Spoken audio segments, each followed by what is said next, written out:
Quiero saludar a un invitado, Pablo. Es que está esperando ya Andrés Herzog, que es el candidato de UPyD a la Moncloa. Andrés, no sé si Andrés, muy buenas tardes. Hola, muy buenas. La noticia a estas horas es la imputación del presidente en funciones de la Generalitat, de Artur Mas, y también de Joana Ortega y de la consejera de Educación, Rigau. Y UPyD precisamente fue quien puso la primera querella por haber hecho caso omiso del Tribunal Constitucional, que decía que no se podía convocar ese referéndum del 9N, ¿no es así? Efectivamente, bueno, me alegra que la justicia nos haya dado la razón en una actuación que quiero recordar que llevamos en solitario, por lo menos respecto al resto de partidos, y que incluso fue criticada por algunos partidos, ¿no? Y afortunadamente, pues eso, nos ha dado la razón, aunque nos hubiera gustado que fuera antes. Y volvemos a comprobar cómo la justicia en demasiadas ocasiones funciona con criterios electorales, y no es casualidad que esta imputación haya llegado justo después de acabados las elecciones catalanas, pero en todo caso es una buena noticia porque, sobre todo, por encima de la ley no hay nadie, y por muchos votos que recibas, yo creo que la gente tiene que ser consciente de que sin ley no hay democracia. Entonces, ¿le parece? Es verdad que ha llegado tarde, pero que ha llegado justo 2 días después de esas elecciones cruciales que son las del 27S. ¿Qué le parece a UPyD, que es quien inició este procedimiento judicial? Bueno, pues como digo, me hubiera gustado que fuera antes, pero en todo caso, bienvenida sea la imputación y sobre todo lanzar un mensaje que creo que en estos momentos es importante, que es que no hay nadie por encima de la ley, y sobre todo los dirigentes no están por encima de la ley. Sin ley no hay democracia. Y esto yo creo que es un mensaje que queremos recordar, en el cual hemos insistido muchísimo desde UPyD, y que desgraciadamente vemos que hoy pues se pone en tela de juicio, ¿no? Cuando se habla, por ejemplo, de hacer concesiones al nacionalismo, al independentismo, cuando se habla de negociar privilegios, de un nuevo pacto fiscal. Bueno, pues desde UPyD insistimos, ante todo, la ley y la igualdad. Y yo creo que las soluciones a los problemas de Cataluña pasan por eso, pasan por la igualdad y pasan por solucionar los problemas que nos han traído donde estamos, y entre ellos pues una educación, el adoctrinamiento en las aulas, por ejemplo, y frente a esas cosas en UPyD tenemos soluciones. Yo quiero insistir en este tema, que en Cataluña lo que es necesario es recuperar, por ejemplo, la competencia de sanidad para el Estado, cuestión clave, acabar con el adoctrinamiento, la manipulación en las aulas y garantizar derechos lingüísticos, por ejemplo, ¿no?, de los españoles, que no se discrimine, que no se limite el acceso al empleo público, por ejemplo, en Cataluña, que no se eliminen los símbolos constitucionales. Eso es lo que hay que hacer, respetar la ley y, desde luego, olvidarse de singularidades, identidades, y un apaño que me temo mucho que se está cocinando en Cataluña entre los partidos constitucionalistas. Ahora vamos a hablar de ese apaño o no, pero antes, los delitos que se le imputan a Artur Mas y a los miembros de su gobierno son desobediencia, obstrucción, usurpación, prevaricación, malversación. ¿Qué es lo que puede pasar de manera inminente cuando vayan a declarar y qué consecuencias penales tendría? ¿Cuál es la pena que les puede caer por los delitos por los que les imputa ahora el Tribunal Superior de Justicia de Cataluña, Andrés? Bueno, pues efectivamente son muchos y graves delitos, y además es una cosa que no es de ahora. Es decir, que aunque hayamos conocido ahora la imputación, Artur Mas lleva sistemáticamente vulnerando las leyes en Cataluña. Lleva diría años destinando dinero a fomentar intereses partidistas, a fomentar la construcción nacional, identidades, las embajadas. Eso, para empezar, es malversación de caudales públicos. En UPyD lo hemos dicho hasta la saciedad, pero además estamos hablando de un señor pues que se ha pasado todas las leyes a la torera.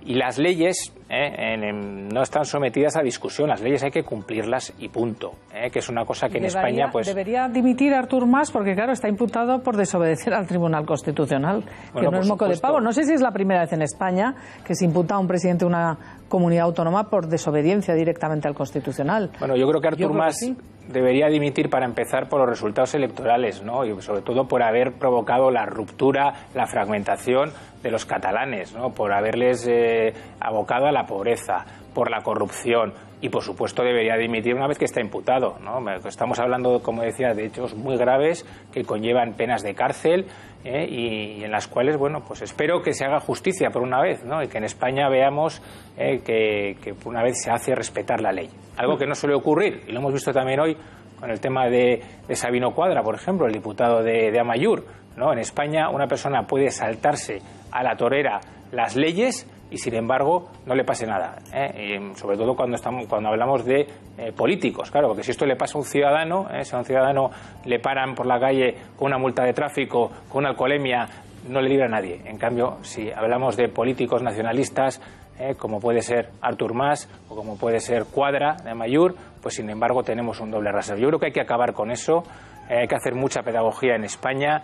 Y sobre todo, bueno, pues no caer en intentar contentar al nacionalismo, que este es el gran vicio que llevamos padeciendo décadas en este país, un continuo intento de contentar a quien sabemos ya de hecho que nunca se va a dar por satisfecho. ¿Y cómo ha visto usted desde UPyD ese resultado magnífico de Inés Arrimadas y de Ciudadanos desde el punto de vista que ustedes han podido estar unidos a UPyD y Ciudadanos, y al final pues ha resultado que ustedes pues en Andalucía se han quedado fuera? Las encuestas dicen que en la Moncloa en las próximas elecciones podrían pasar de 5 escaños que tienen ahora, incluso quedarse fuera. ¿Se arrepienten, señor Herzog? No, en absoluto. Yo creo que en UPyD estamos ahora mismo en una nueva etapa.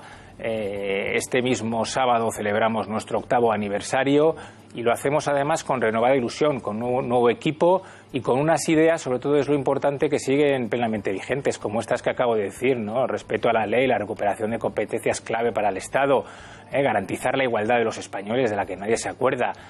Por supuesto, bueno, es evidente que Ciudadanos ha recogido voto descontento del PSOE y sobre todo del Partido Popular, pero también me preocupa mucho el mensaje que está lanzando Ciudadanos después de las elecciones. Esto de equiparar a Rajoy con Artur Mas me parece muy peligroso. ¿Por qué? Porque realmente lo que vienen a decir es que la deriva secesionista es consecuencia del inmovilismo de Rajoy. Oiga, no se puede poner en el mismo plano el respeto a la ley, a la democracia, con un señor como Mas, que directamente ha desafiado al Estado de Derecho, ¿no? Entonces, creo que es un mensaje peligroso y creo sinceramente que no todo vale con tal de conseguir votos. Creo que este es el momento de estar unidos, pero unidos como demócratas, ¿no? Y eso consiste en garantizar que en Cataluña se va a aplicar la legalidad. Y que va a haber un gobierno que se preocupe de los problemas de los catalanes. Pero el gran problema de Cataluña no es la cuestión identitaria, ¿no? Ni el nacionalismo. El problema es que nadie se está ocupando pues de la pobreza, del desempleo y de la corrupción. Y en todos estos temas Cataluña bate récords en España. ¿Y cree UPyD que son deseables, como ha pedido Ciudadanos, unas elecciones otra vez en Cataluña? Lo ha pedido Inés Arrimadas en 2 ocasiones desde el resultado electoral del domingo. Pues yo creo que no es el momento de hablar de nuevas elecciones. Yo creo que si nos creemos de verdad que el nacionalismo, el secesionismo ha fracasado, y yo creo que los datos están ahí y es obvio que ha fracasado, lo que tenemos que hacer es intentar articular pues una respuesta constitucionalista, que es, como digo, que se preocupe de los problemas de los catalanes, con un programa, al margen de diferencias ideológicas, que obviamente las hay, ¿no? Pero yo creo que lo que tenemos es que dar soluciones a los problemas de la gente, de ¿Y los por qué catalanes. ha mencionado ese apaño? No sé a qué se refiere, es la primera vez que lo escucho. Usted ha hablado de apaño de los constitucionalistas. Bueno, no hay más que escuchar las declaraciones. Yo creo, si escuchamos a Pedro Sánchez del PSOE hablando continuamente del encaje de Cataluña, de la singularidad catalana, de hay que negociar con el nacionalismo. Esto lo dice también Ciudadanos, que ha sido muchas veces muy ambiguo en la cuestión referente pues al pacto fiscal de Cataluña, por ejemplo, o al tema lingüístico. Se ha puesto de perfil en muchas ocasiones y me temo que el problema viene porque los partidos constitucionalistas en este país están empezando a hablar de estas cosas, que siempre consiste en lo mismo, en negociar con los nacionalistas para hacer nuevas concesiones. Y yo creo que esto no se soluciona de esta manera, se soluciona con la igualdad. Y la igualdad supone decir a los nacionalistas, no solo a los catalanes, también a los vascos, que por cierto, que tienen derechos históricos, privilegios forales, un sistema de financiación privilegiado. Hay que acabar con todo eso y garantizar la igualdad de los españoles y abordar los problemas en origen, como decía. Y esos problemas están en la educación, para empezar. Los niños desde su más tierna infancia están siendo adoctrinados en el odio hacia España, en Cataluña. Absolutamente de acuerdo. Le pregunta a Ricardo Martín, rapidísimo. Hola, Ricardo, buenos días. No, es que el diagnóstico es, en fin. Pero ¿usted qué diría a ese menos del 50% de secesionistas, según Le Monde, de la quinta parte de la riqueza de España? ¿Usted a estas personas ya da igual, o sea, esto pues, la sanidad, no sé qué, pero bueno, ¿qué problema? ¿Usted no ve un problema de España que haya esos millones de ciudadanos de una región que estén claramente por la secesión? ¿Usted a estos qué mensaje le da? ¿Usted cree que ese mensaje va a generar más secesionistas o menos secesionistas? Su mensaje. Bueno, yo creo que esto de que cualquier crítica al nacionalismo, al independentismo genera más independentistas, yo creo que es asumir una idea que han generado los propios independentistas. Oiga, no, uno tiene que defender sus ideas, vale. Y desde luego y creer en ellas. Y yo estoy plenamente convencido que el problema de Cataluña no se va a solucionar jamás con nuevas concesiones, con nuevos privilegios, o sea, con un nuevo pacto fiscal, con mayor capacidad de recaudación fiscal. ¿Usted cree que quitarles competencias lo que va a significar es que haya menos secesionistas? No, mire, o sea, a menos competencias, menos secesionistas. Pero ¿no ve usted que es imposible esto es un proceso a largo plazo, a medio y largo plazo, vale. En el cual hay que empezar a trabajar. Porque hay que tener muy presente que como el Estado siga desaparecido en Cataluña, es el problema es ese. El problema es que el Estado no está presente en eso estoy de acuerdo con usted 100%. Es que no se hace cumplir la ley, sí. No se respetan los símbolos constitucionales. Televisión Española cada vez tiene... Eso es lo que hay que trabajar. Mire, Televisión Española cada vez tiene menos personal en Cataluña. La agencia F menos. Y resulta que eso es Estado. Pero hay una costumbre que decir, pues menos Estado. Estoy de acuerdo con usted plenamente. Que haya más Televisión Española y más España en Cataluña. Estoy de acuerdo. Pues esa es la solución, pero hay que empezar a trabajar ya. Vamos a dejarnos de nuevas elecciones, vamos a dejarnos de intereses partidistas y entre todos los constitucionalistas, que ya lo ofrecimos en UPyD antes de las elecciones, pues vamos a establecer unas bases comunes, un programa que parta de algo tan básico como respeto a la ley. No estamos pidiendo cosas extraordinarias. Lo que pasa es que en España esto es revolucionario. Déjenme un dato que estoy viendo ahora mismo, que aquí ninguno habíamos caído en él, y es que la cita del Tribunal Supremo, la citación a Artur Mas, es el 75 aniversario del fusilamiento de Companys. O sea que aquí era Carlos el que hablaba de que se iban a envolver en el victimismo, pues no sé si será casualidad de la fecha elegida por el TSJ, ¿no? Bueno, pues espero que no. El victimismo lo vamos a dar por descontado, lo llevan haciendo 30 años, es decir, no es algo de ahora, ¿no? Entonces yo creo que los que estamos, los constitucionalistas, ¿no? Los que creemos en España, pero no tengamos una idea sentimental de España, sino España como garantía de la democracia y de los derechos de todas las personas. Los que creemos en eso tenemos que trabajar en nuestra idea y hay que hacer mucha pedagogía, que por cierto es algo lo que no ha hecho el Partido Popular ni el PSOE en estas últimas décadas. Hay que ir a Cataluña y explicar las cosas, hacer pedagogía y recuperar, como digo antes, hay que recuperar la competencia de educación ya mismo, porque si no esto no será reversible, y esto es un proceso en los cuales los nacionalistas siempre ganan, es un juego de ganar o ganar. Lo que depende es si van a ganar 10 o van a ganar 5, pero entonces yo creo que entrar en esa dialéctica, entrar en hablar del encaje de Cataluña, de la singularidad de Cataluña, o el Estado federal del Partido Socialista, que si uno lo analiza es un Estado federal para contentar a los nacionalistas. Oiga, no. El Estado federal tiene que ser para garantizar la igualdad de los españoles, no para contentar a nadie, ¿no? Pues esto es lo que hay que explicar y yo creo, sinceramente, creo que en UPyD somos los únicos que tenemos un discurso claro, nítido en esta cuestión, sin ambigüedades, sin ponernos de perfil cuando hace falta. Y cuando hemos tenido que ir a los tribunales, pues hemos ido a los tribunales y ahí está más imputado. Y si no lo hubiéramos hecho nosotros, no estaría imputado hoy en día. Por tanto, pues esto es lo que hay que hacer. Antonio, así de simple. Antonio, ¿le quieres preguntar o quieres comentar algo con Andrés? Tres cosas, Andrés. Una, que yo siempre siento que nadie se arrepienta de nada de lo que ha pasado políticamente, etcétera. Hay mucha gente que realmente siente que vosotros no hayáis llegado a un entente con Ciudadanos muchísimo más rápidamente y de forma clara. Segundo, la posición de Ciudadanos está clarísima por la igualdad, es decir, están contra el cupo vasco. Por lo tanto, no hay esa diferenciación que tú has querido matizar como compleja y poco clara.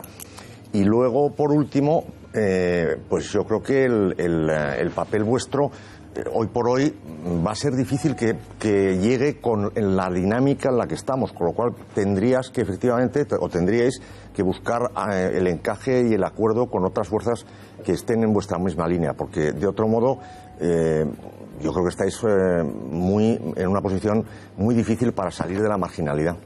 Y es una pena, porque fuisteis los primeros en muchas cosas. Yo creo que la autonomía de UPyD es la que nos ha permitido defender todas estas cosas.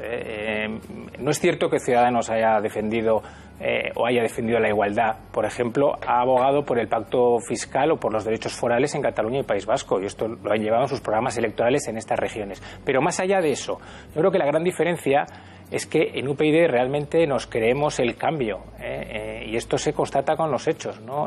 Ciudadanos resulta que cuando ha tenido oportunidad pues ha dado los gobiernos de Andalucía al PSOE del ERE, del caso de los ERES, y el gobierno del resto de España al PP de Gürtel, al PP de Bárcenas, al PP de la Púnica. ¿Y qué hemos hecho en UPyD? En UPyD hemos llevado a los corruptos del PP y del PSOE a los tribunales. Y ellos les han dado dos líneas rojas, que son el populismo y la corrupción. No, estos son los hechos. A mí, lo demás son opiniones. En UPyD jamás hubiéramos dado el gobierno de Andalucía al partido de los ERE, ni hubiéramos presidido la comisión de investigación de los ERE en Andalucía, precisamente para no llamar a Susana Díaz a declarar. ¿Hubierais preferido un gobierno con Podemos, que era la alternativa? Lo que hubiéramos preferido son cambios radicales. Como digo, mantener el status quo. Yo creo que a día de hoy nadie se puede equivocar, es lo que está haciendo Ciudadanos. Nadie en su sano juicio querría un gobierno con Podemos en ninguna comunidad autónoma. Bueno, nosotros hemos negociado siempre propuestas, cambios radicales, y desde luego lo que no hubiéramos apoyado es al PSOE de los ERE ni al PP de Bárcenas, de Gürtel, la Púnica, eso no, porque nosotros les hemos llevado a los tribunales y gracias a UPyD esos señores ahora tienen que dar cuenta a la justicia, y está el caso Bankia, está las preferentes, entonces pues son dos formas muy distintas de comportarse en la política, y yo a lo que aspiro como portavoz de UPyD es a que los ciudadanos entiendan que lo importante no son lo que se dice, sino lo que se hace. Y en esto yo creo que UPyD es un ejemplo de coherencia y lo llevamos demostrando 8 años. Este sábado es nuestro 8º aniversario, tenemos un nuevo UPyD, abrimos una nueva etapa y eso sí, para defender estas ideas que yo creo que siguen siendo más necesarias que nunca en España. Bueno, pues le deseamos suerte desde aquí a Andrés Herzog. Es verdad que han hecho una labor impagable en los tribunales. Estaremos atentos a ver qué ocurre en ese aniversario y a ver el espacio político que nos depara. Gracias, Andrés. Y creo que